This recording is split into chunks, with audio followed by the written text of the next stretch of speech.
Madam Speaker, I rise in this chamber today to ask question 45, 2015 under my name. The question is subjected to Mr. Honorable Minister of Youth and Sports. Can the Minister inform this House why it is important that youth groups be registered with the Ministry and what programs are available within the Ministry for out-of-school urban and disadvantaged rural youths? Thank you. Madam Speaker, the Honourable Prime Minister, the Honourable Leader of Opposition, fellow Cabinet Ministers and Honourable Members of Parliament. I must thank the Honourable Alvik Maharaj for that question. And yes, Madam Speaker, registration of youth groups and organizations is a process available within the Ministry. This is to ensure that the groups are organized and have proper plans and strategies in place to achieve outcomes for their members. When youth groups are registered within the Ministry, they have the following advantages. First, youth groups can apply for youth grant assistance to the Ministry. Second, registered groups are provided opportunities for training and capacity building.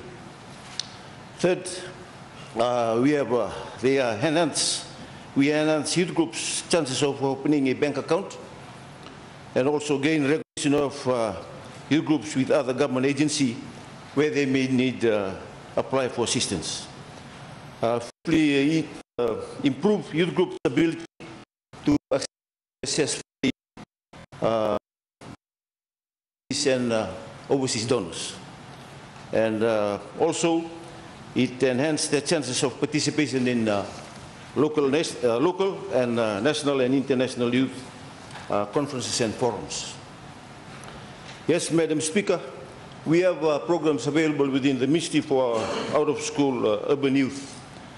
This includes first the Seed of Success, motivational program to assist young Fijians develop the proper mindset and become active participants in their communities.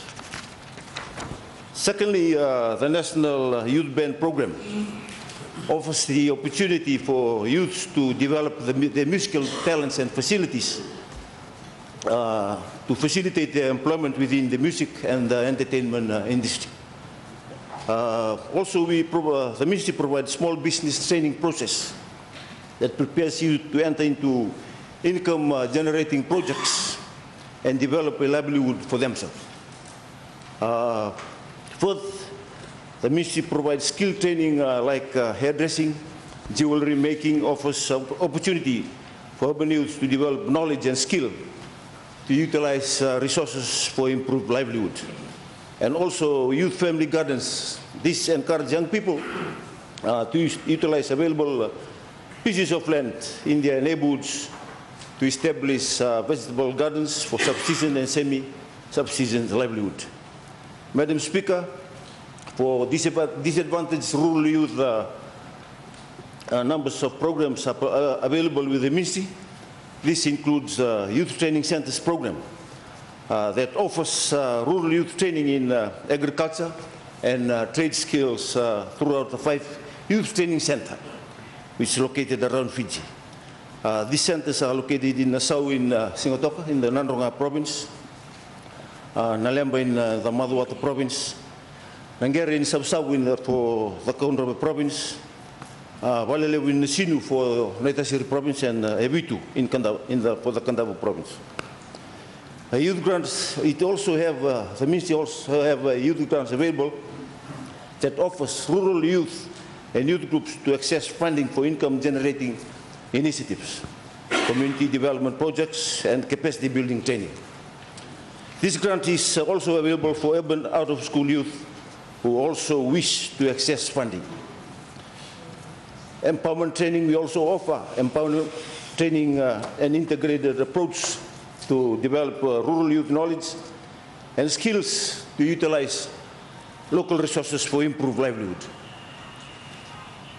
Also, the Ministry has provide mobile skill training.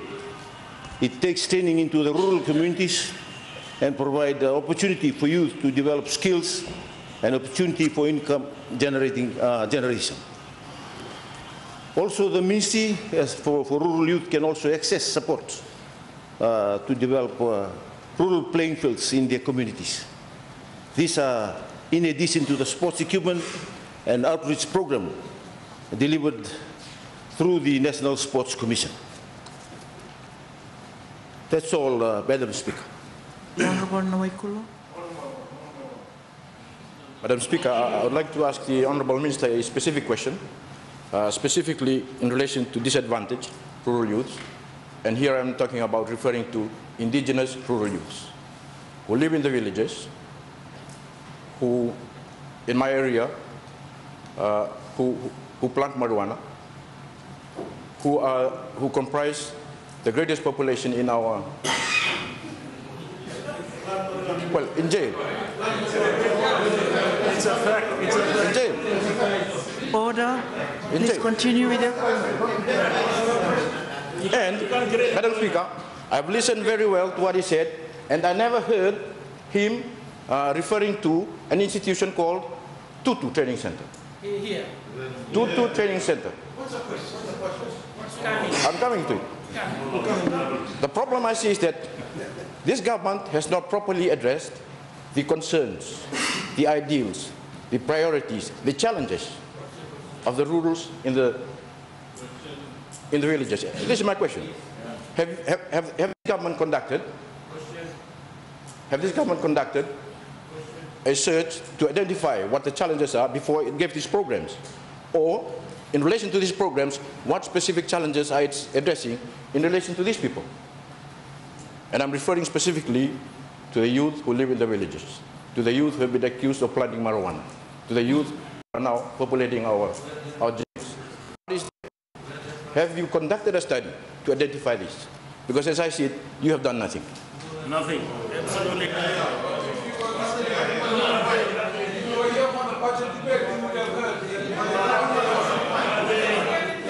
Order. Order. Yes, Madam Speaker. Order. Order. You will have noticed that I do allow for some background information to clarify the question. Thank you. Honourable Minister. Madam Speaker, I must thank Honourable Nawaikulo for the question. Yes, we have the support. And it was unfortunate that when we went to Laisenia, the district of Laisenia didn't want to receive us at first place. But we went to Tuitubou and we talked with them, with the youth from Tunuloa. And the challenges that they have is accessibility. Order. And we have come up with some strategies to look after, and we have talked with the youth leaders. Yeah.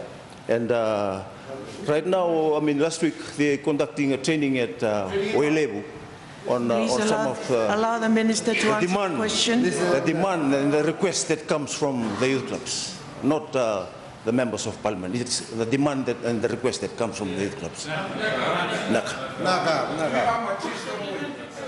Thank you. I allow this time to the Honourable Leader of Opposition. Honourable Speaker, I would like to thank the Honourable Minister for Youth and Sport for visiting our youth in Rewa. And I'm sure that he'll find that they are very active members of their youth groups. My question to the Honourable Minister is that many of our youth are looking forward to participating in the seasonal worker scheme, both in Australia and New Zealand. What type of practical training is the ministry carrying out in terms of good preparation for these young people when they do get called to join up for the seasonal worker scheme? Thank you, Madam. Thank you. Honourable Minister.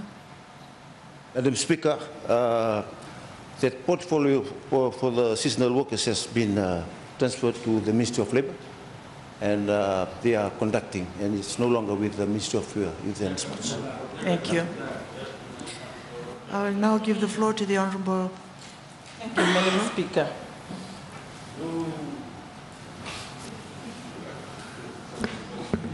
Madam Speaker, my question, as I listen to the Honourable Minister for Youth's explanation, it suggests that the ministry has reactive policies.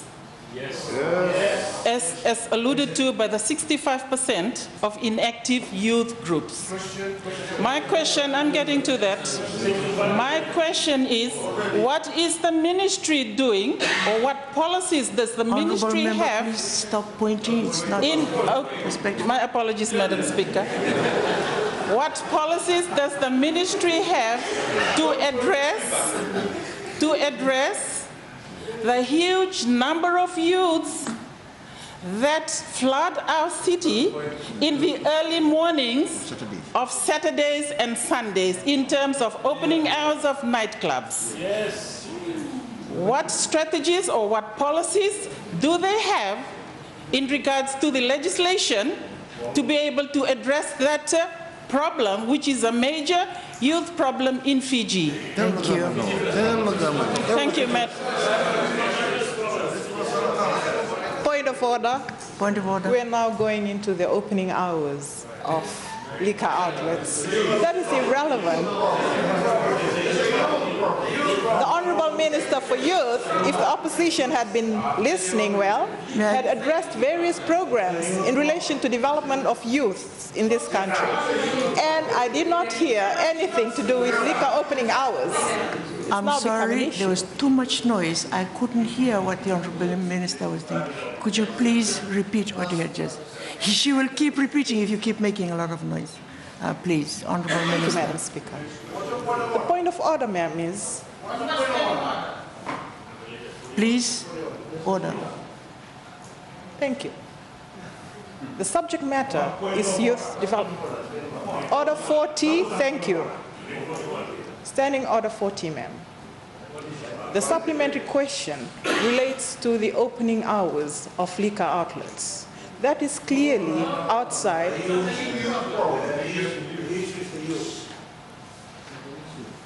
Thank you. You may continue, Honourable Minister. Thank you, Madam Speaker. The opening hours of liquor outlets is not an issue in the original question that was asked, nor in the answers that were given by the Honourable Minister. As it is, it's an irrelevant question.